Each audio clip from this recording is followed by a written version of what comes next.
بسم اللہ الرحمن الرحیم۔ تمام سامعین کو حسنین خان کا خلوص بھرا سلام۔ میں ہوں حسنین خان اور آپ دیکھ رہے ہیں 14 ستارے یوٹیوب چینل۔ حضرت بلال رضی اللہ تعالیٰ عنہ سے ایک دفعہ کسی نے پوچھا کہ آپ نے پہلی دفعہ حضور اکرم صلی اللہ علیہ وآلہ وسلم کو کیسے دیکھا؟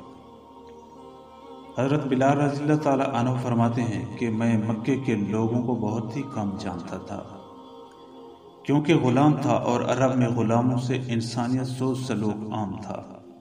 ان کی استطاعت سے بڑھ کر ان سے کام لیا جاتا تھا، تو مجھے کبھی اتنا وقت ہی نہیں ملتا تھا کہ باہر نکل کر لوگوں سے ملوں، لہٰذا مجھے حضور پاک صلی اللہ علیہ وآلہ وسلم یا اسلام اس طرح کی کسی چیز کا قطعی علم نہ تھا۔ ایک دفعہ کیا ہوا کہ مجھے سخت بخار نے آ لیا۔ سخت جاڑے کا موسم تھا اور انتہائی ٹھنڈ اور بخار نے مجھے کمزور کر کے رکھ دیا تھا، لہٰذا میں نے لحاف اوڑھا اور لیٹ گیا۔ ادھر میرا مالک جو یہ دیکھنے آیا کہ میں جو پیس رہا ہوں یا نہیں، وہ مجھے لحاف اوڑھ کے لیٹا دیکھ کے آگ بگولا ہو گیا۔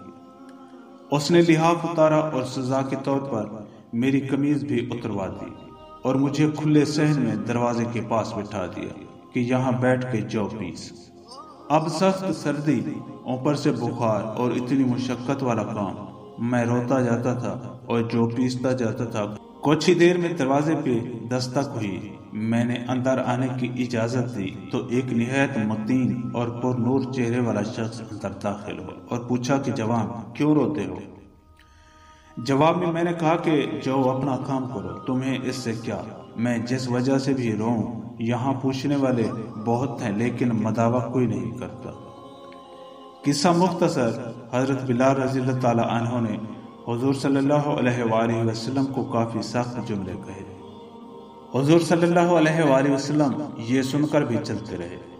بلال کہتے ہیں کہ دل میں جو ہلکی سی امید جاگی تھی کہ یہ شخص کوئی مدد کرے گا، وہ بھی گئی، لیکن بلال کو کیا معلوم تھا کہ جس شخص سے اب اس کا واسطہ پڑا ہے وہ رحمت للعالمین ہے۔ بلال رضی اللہ تعالیٰ عنہ کہتے ہیں کہ کچھ ہی دیر میں وہ شخص واپس آ گیا۔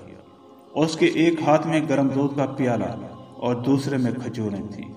اس نے وہ کھجوریں اور دودھ مجھے دیا اور کہا کہ کھاؤ پیو اور جا کے سو جاؤ۔ میں نے کہا تو یہ جو کون پیسے گا؟ نہ پیسے تو مالک صبح بہت مارے گا۔ اس نے کہا تم سو جاؤ، یہ جو میں پیس دیتا ہوں۔ حضرت بلال رضی اللہ تعالیٰ عنہ سو گئے اور حضور صلی اللہ علیہ وآلہ وسلم نے ساری رات ایک اجنبی حبشی غلام کے لیے چکی پیسی۔ صبح حضرت بلال رضی اللہ تعالیٰ عنہ کو پیسے ہوئے جو دیے اور چلے گئے۔ دوسری رات پھر ایسا ہی ہوا، دودھ اور دوا حضرت بلال رضی اللہ تعالیٰ عنہ کو دی اور ساری رات چکی پیسی۔ ایسا 3 دن مسلسل کرتے رہے جب تک کہ حضرت بلال ٹھیک نہ ہو گئے۔